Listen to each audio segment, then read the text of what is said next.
Rebecca had just sworn off buying anything ever again, but the moment she put down the shoes in her hands, another girl snatched them up. Rebecca immediately got into a tug-of-war with the girl over the shoes. By the end of the day, Rebecca had once again bought a bunch of stuff she didn't need. Using her experience as a shopaholic, Rebecca wrote an easy-to-understand financial advice article that went viral and sent magazine sales through the roof. Just then, her creditors suddenly came after her. She went home to ask her parents for money to pay off her debts, but after reading her financial article, her parents went and bought the RV they'd been wanting forever. Luke asked her to entertain some Finnish executives from Noga Corporation.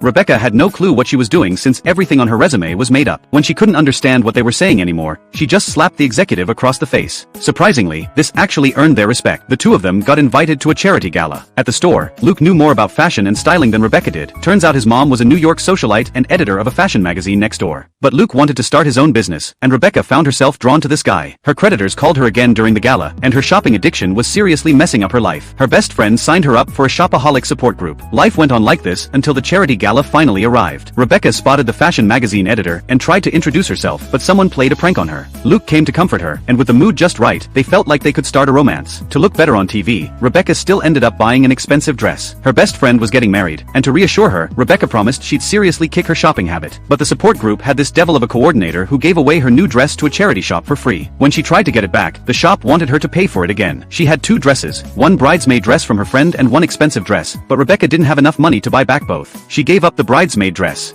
On TV, Rebecca talked extensively about her financial expertise, but suddenly her creditor appeared in front of the entire national audience. Rebecca tried to explain things to her boyfriend, but accidentally spilled the beans about how she'd been deceiving him all along. On the way home, thankfully her best friend was still waiting for her, but then an old lady walked up from behind wearing her bridesmaid dress. Now even her best friend was mad at her. Her parents decided to sell their RV to help pay her debts, but Rebecca refused and decided to sell all her belongings instead. She invited people from the shopaholic support group to help sort through her stuff. She successfully paid off her debts, bought back the bridesmaid dress, and earned her best friend's forgiveness. Everyone's a potential shopaholic. There's nothing wrong with loving to shop, but it has to be done in moderation.